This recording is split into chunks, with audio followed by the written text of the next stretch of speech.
ये कहानी शुरू होती है एक झगड़े से। मसला ये था कि काव्या और कविता के पिता हरीश की माली हालत बहुत अच्छी नहीं थी और ये बात इनकी माँ नीति को अखरती थी। असल में नीति एक बड़े बाप की बेटी थी, लेकिन उसे हरीश से प्यार हो गया तो उसने हरीश से शादी कर ली। लेकिन जब हरीश उसकी ख्वाहिशें पूरी नहीं कर पाया तो हर दिन उनके बीच झगड़े होने लगे और कहा सुनी जब हद से गुजर गई तो नीति अपनी छोटी बेटी काव्या को लेकर अपने मायके चली गई, जबकि बड़ी बेटी कविता हरीश के पास रह गई। रिश्ता इस कदर बिगड़ा कि दोनों ने इसके बाद कभी एक दूसरे की तरफ पलट कर नहीं देखा। हालांकि किस्मत ने दोनों बहनों के बीच दूरियां नहीं रखी। दोनों बहनें बड़ी होकर एक ही कॉलेज में पढ़ने लगी और फिर एक दिन, कविता तूने कल वाला असाइनमेंट पूरा कर लिया? हाँ, वो तो मैंने घर जाते ही पूरा कर लिया था। क्यों, तूने नहीं किया क्या? अरे कहाँ यार, कल मम्मी ने किट्टी पार्टी रखी थी घर पर, तो बस उसी में मैं लग गई। पहले डांस, फिर बढ़िया डिनर और फिर सबकी चुगलियाँ, बस इसी में पूरा टाइम निकल गया। सही है यार। अच्छा सुन, मम्मी कैसी हैं? मस्त है। क्यों, क्या हुआ? अब मुझे कभी कभी उनकी याद आती है। तो पागल, मैं तो कब से कह रही हूँ चल मैं मिलवाती हूँ तुझे मम्मी से। नहीं यार, पापा के बिना नहीं जाऊंगी। जिस दिन मम्मी खुद पापा से मिलना चाहेंगी उसी दिन मैं भी उनसे मिलूंगी, और वो कभी नहीं होगा, कि तू भी जानती है। काव्या और कविता भले ही एक ही कॉलेज में पढ़ती थी, लेकिन फिर भी अपने माँ बाप के झगड़े की वजह से एक दूसरे से दूर थी। फिर एक दिन, सुन कविता, तू न्यू ईयर वाले टूर पर चल रही है ना? वो मुंबई वाला टूर? हाँ भाई। नहीं, तू चली जा, मैं नहीं जा पाऊंगी। अरे पर क्यों? वहाँ चलकर शाहरुख का, सलमान का घर देखेंगे ना, और क्या पता उनका ऑटोग्राफ भी मिल जाए। अरे यार, पर कॉलेज वाले बहुत पैसे मांग रहे हैं उस टूर के। बहुत कहाँ पागल, सिर्फ 15,000 ही तो मांग रहे हैं। अब 3 दिनों का टूर है तो इतना खर्चा तो होगा ही ना। तुझे पता है पापा कभी हाँ नहीं बोलेंगे। अच्छा सुन ना, तो एक काम कर, तू पापा को बोल के सिर्फ 3,000 रुपए लग रहे हैं, तब तो वो मान जाएंगे ना। अच्छा, और बाकी के 12,000 कौन देगा? अरे मैं, मम्मी से बोल कर। हरगिज नहीं, मैं पापा से झूठ नहीं बोलूंगी, समझी ना? अरे पर वो तेरी भी तो मम्मी है ना। हाँ, पर क्या वो कभी मुझसे मिलने आई? उन्हें मेरी परवाह है क्या? और तू चाहती है कि मैं उनसे पैसे लेकर घूमने जाऊं? कविता की ये बात सुनकर काव्या चुप हो गई। सच भी यही था कि नीति अब हरीश और कविता को भूल ही गई थी, और फिर धीरे धीरे उसके घमंड की छाप काव्या में भी दिखने लगी। अब वो कविता से ज्यादा बात नहीं करती थी। इस बात को कविता भी नोटिस कर रही थी, पर उसने कुछ नहीं कहा। फिर एक दिन, अच्छा कविता, तूने मास्टर्स के लिए क्या सोचा है? सोचना क्या है, अपने कॉलेज से ही करूंगी। अच्छा, पर मैंने कुछ और सोचा है। मम्मी सही कहती हैं, ये कॉलेज मेरे स्टैंडर्ड का नहीं है। यहाँ के टीचर्स और स्टूडेंट्स सब एकदम फटीचर टाइप हैं। पर अभी तक तो सब ठीक था, फिर अचानक नहीं, ये मेरे दिमाग में बहुत पहले से चल रहा था।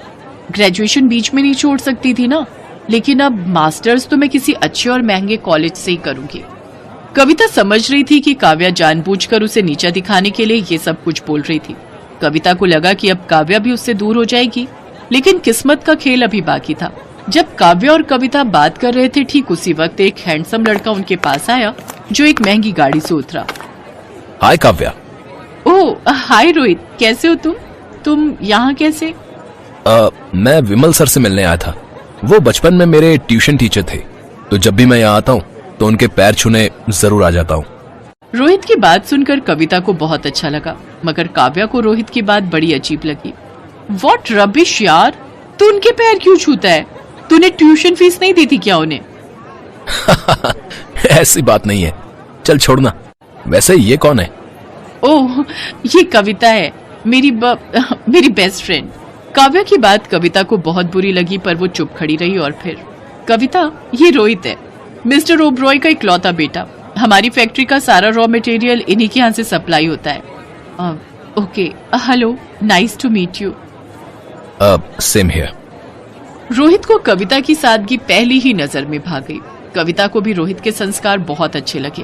किस्मत से दोनों की मुलाकात 1-2 बार और हुई, और फिर एक दिन। हाय कविता। हाय रोहित जी। अरे ये जी क्या होता है? मैं आपसे इतना भी बड़ा नहीं हूँ। अच्छा सुनिए, मैं आपको ही ढूंढ रहा था। क्यों? वो एक्चुअली न्यू ईयर आ रहा है, तो एक साथ सेलिब्रेट करते हैं ना। मैंने काव्या को भी बोल दिया है। सॉरी रोहित, एक्चुअली मेरे कुछ प्लान्स हैं और कहीं और सेलिब्रेट करना है। अच्छा, ओके। मैं चलता हूँ फिर। 1 मिनट, अगर आप चाहें तो मेरे सेलिब्रेशन में शामिल हो सकते हैं। हाँ, क्यों नहीं, मैं जरूर आऊंगा। रोहित और कविता एक दूसरे को पसंद करने लगे थे। वो एक दूसरे के साथ वक्त बिताना चाहते थे, लेकिन दूसरी तरफ नीति रोहित की शादी काव्या से कराना चाहती थी। न्यू ईयर वाले दिन काव्या रोहित का इंतजार कर रही थी, जबकि रोहित कविता से मिलने चला गया। कविता ने रोहित की कार में ढेर सारे थैले रख दिए। फिर वो उसके साथ एक अनाथ आश्रम गई, जहां उसने छोटे छोटे बच्चों को गर्म कपड़े, कॉपी, किताबें बांटी। वो शाम को एक वृद्धाश्रम पहुंचे, जहां ढेर सारे बुजुर्ग कविता का इंतजार कर रहे थे। कविता सभी के लिए गर्म शॉल लेकर गई थी। रोहित ये सब ध्यान से देख रहा था। बुजुर्गों के चेहरे पर मुस्कान और कविता का स्वभाव देखकर रोहित की आंखों में आंसू आ गए। उधर काव्या के घर पर, आज कहाँ रह गया रोहित? रोहित जल्दी आओ ना, तुम्हें नहीं पता कि आज तुम्हें क्या सरप्राइज मिलने वाला है। आज मैं तुम्हें प्रपोज करूंगी। विल यू मैरी मी कविता? पर प्लीज हाँ कर दो ना, फिर मैं भी नाचूंगा। Yes yes. कविता के हाँ कहते ही वृद्धाश्रम के सारे बुजुर्ग एक बार फिर खुशी से झूमकर नाचने लगे। ये नया साल कविता के लिए नई खुशियां लेकर आया था, जबकि दूसरी तरफ काव्या से वो सब कुछ छीन गया था जिसकी वो उम्मीद लगाकर बैठी थी और जो उसकी अमीरी उसके लिए कभी नहीं खरीद सकती थी। रायगढ़ नाम के गांव में पूनम नाम की एक लड़की रहती थी। उसके पिता एक मजदूर थे जो कि बेहद ही गरीब थे। उन्हें अक्सर पूनम की शादी की चिंता सताती रहती, लेकिन कहते हैं ना कि जन्म, मृत्यु और शादी ये सब तो ऊपर से लिखा हुआ आया होता है। एक रोज उस गांव में सरकारी काम से एक सरकारी अफसर आया। उसने जब खूबसूरत पूनम को देखा तो उस पर मोहित हो बैठा और अपने मन में सोचने लगा, लोग सच ही कहते हैं, असली खूबसूरती तो गांव में ही होती है। अनुभव ने उसके मजदूर पिता से उसका हाथ मांगा और पूनम के पिता ने शादी के लिए झट से हाँ कर दी। आखिर वो कौन सा पिता है जो अपनी बेटी की सरकारी अफसर से शादी नहीं करना चाहेगा। फिर दोनों की शादी हो गई और अनुभव उसे लेकर शहर अपने घर आ गया। पहले तो उसके घर वालों ने उनका विरोध किया, लेकिन फिर बेटे की मर्जी के आगे उन्हें झुकना पड़ा। सही है, गरीब देवरानी आई है, अब इससे घर का सारा काम करवाया जा सकता है। गरीब घर की लड़की पूनम शादी कर अमीर ससुराल आ तो गई, लेकिन उसमें और उसकी अमीर जेठानी में काफी अंतर किया जाता था। दरअसल बड़ी बहू अंकिता की शादी में सरला देवी को खूब दान दहेज मिला था, लेकिन पूनम एक जोड़ी में ही ससुराल आई थी, जिस वजह से सरला अक्सर उसे ताने देती थी। ऐसे ही एक रोज त्योहार के वक्त अंकिता के घर से खूब सामान आया, जबकि पूनम के घर से कुछ नहीं आया। न जाने किन कंगलों के घर ब्याह कराया मेरा बेटा, तीज त्योहार पर भी कुछ नहीं भेजता इसका बाप। माँ जी, बाबूजी की तबीयत इन दिनों कुछ ठीक नहीं है, इसलिए वो इतनी दूर नहीं आ पाए। तेरे और तेरे बाप के सब बहाने जानती हूं मैं। चल जा, आप जल्दी से खाना बनाकर तैयार कर, फिर बर्तन धोकर मेरे पांव दबा देना। जी माँ जी। काम चाहे छोटा हो या बड़ा, हर काम बेचारी पूनम को ही करना पड़ता था, जबकि अंकिता किसी काम को हाथ नहीं लगाती। फिर एक रोज पूनम अपनी जेठानी से, दीदी मुझे अपने पिताजी को एक फोन करना है, क्या मैं आपके फोन का इस्तेमाल कर सकती हूँ? दरअसल मेरे फोन में कुछ प्रॉब्लम आ रही है, वो आजकल उनकी तबीयत कुछ ठीक नहीं है। बस इसीलिए तो मुझे इन गरीबों से नफरत है। यहाँ आई नहीं कि आते ही मांगना शुरू कर दिया। कोई जरूरत नहीं है उस भिखारी से बात करने की, जा अब काम कर। बेचारी पूनम रोते हुए काम पर लग जाती है, लेकिन उसका ध्यान अपने पिता की ओर ही था। फिर एक रोज उसके गांव से फोन आता है कि उसके पिता की मौत हो गई। बेचारी पूनम बचपन से माँ के बिना रही, तब से उसके पिता ने ही उसका पालन पोषण किया। दरअसल पूनम की माँ का देहांत जल्द ही हो गया था, जिस कारण पूनम अक्सर माँ के प्यार के लिए तरसती रही। वो सोचती थी कि ससुराल जाकर अपनी सास से वो प्यार पाएगी, लेकिन ऐसा हुआ नहीं। सरला देवी अक्सर उसे खरी खोटी सुनाती रहती। अब उसका इस दुनिया में कोई नहीं था जिससे वो अपना दुख बांट सके, सिवाय उसके पति अनुभव के, लेकिन वो भी अक्सर काम के सिलसिले में बाहर ही रहता। एक दिन अंकिता चिल्लाते हुए, अरे मेरे रूम में अभी तक कॉफी क्यों नहीं आई? ये पूनम कहाँ मर गई? माँ जी देखिए ना, अब क्या सुबह की कॉफी के लिए भी दिन तक का इंतजार करना पड़ेगा? रुक, अभी बताती हूँ उस गरीब को। सरला फ्रिज से ठंडा पानी निकालकर एक बाल्टी में भरती है और बेचारी पूनम के ऊपर गिरा देती है। तुझ महारानी को यहाँ बेड पर पड़े पड़े खाने को नहीं देने वाली मैं। चल खड़ी हो और उठकर घर का काम कर। वो माँ जी, मेरी तबीयत ठीक नहीं है, मुझे बुखार है, ये सब ड्रामे ना कहीं और जाकर करना, चल उठ और काम पर लग जा, तुझ गरीब को मैं यहां मुफ्त की रोटियां नहीं तोड़ने दूंगी। लेकिन तभी वहां अनुभव आ जाता है और वो अपनी पत्नी के प्रति अपनी माँ और भाभी का ऐसा बर्ताव देख गुस्से में आ जाता है। माँ, उस बेचारे की तबीयत कितनी खराब है, देखो तो वो कैसे कांप रही है और तुम उसके साथ ऐसे बर्ताव कर रही हो। वो तो अच्छा हुआ मैं अपना फोन घर पर भूल गया और मुझे सारी सच्चाई पता चल गई, नहीं तो मैं कभी जान ही नहीं पाता कि तुम इसके साथ कैसा बर्ताव करती हो। अब मैं अपनी पत्नी के साथ इस घर में नहीं रहूंगा। अनुभव डॉक्टर को फोन करके बुलाता है। वो पूनम को इंजेक्शन और कुछ दवाइयां देता है। 2 दिन बाद अनुभव पूनम को लेकर सरकारी क्वार्टर में रहने चला जाता है।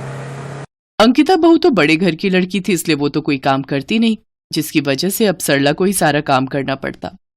अब उसे अपनी गरीब बहू की अहमियत समझ आने लगी।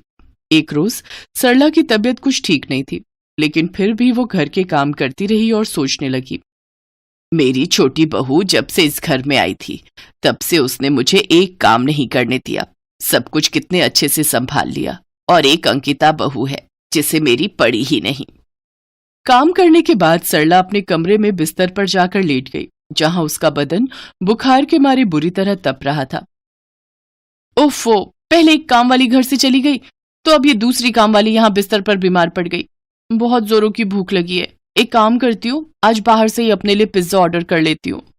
अंकिता अपने कमरे में बैठकर आराम से टीवी देखते हुए पिज्जा खा रही होती है, जबकि सरला अपने कमरे में बिस्तर पर पड़ी हुई होती है। तभी पूनम और अनुभव वहां आ जाते हैं। माँ जी, आपको तो कितनी तेज बुखार है, सुनिए जी, जल्दी से डॉक्टर को बुलाइए। हाँ, मैं अभी फोन करता हूँ। पूनम तब तक सरला के सर पर पानी की पट्टियां रखती है। कुछ देर बाद डॉक्टर आकर उसे दवाई देता है। फिर पूनम उस दिन वहीं रुककर अपनी सास के लिए खाने में खिचड़ी बनाती है और साथ ही उसके हाथ पांव दबाती और समय समय पर दवाई देती, जबकि बड़ी बहू अंकिता अपने लिए बाहर से खाना ऑर्डर करती और अपने कमरे में आराम करती। सरला को अब अपनी गलती का एहसास हो गया। जिस बहू को मैंने पत्थर समझा वो तो हीरा निकली, और जिसे हीरा समझकर अपने सर का ताज बनाया वो तो असल में पत्थर निकली। पूनम बहू, मुझे माफ कर दे, मैंने तेरे साथ बहुत बुरा किया। नहीं नहीं माँ जी, आप माफी मत मांगिए, अब आप यहाँ नहीं रहेंगी, आप हमारे साथ चलिए। पूनम और अनुभव सरला को अपने साथ अपने घर ले जाते हैं, जहाँ पूनम उसकी खूब सेवा करती है। कुछ दिनों में अनुभव का प्रमोशन हो जाता है और उसे रहने के लिए एक बहुत बड़ा सरकारी बंगला मिलता है, जिसमें खूब नौकर चाकर होते हैं। अब गरीब बहू पूनम आराम से अपने पति के और सास के साथ खुशी खुशी रहने लगी, जबकि बड़ी बहू अंकिता के पति की नौकरी चली गई और उसके पिता का बिजनेस भी डूब गया, जिसके चलते अब उसे गरीबी में रहकर गुजारा करना पड़ा। साथ ही अब घर के सारे कामकाज उसी को करने पड़ रहे थे। शायद इसीलिए कहा जाता है कि कब वक्त का पहिया घूम जाए किसी को नहीं पता।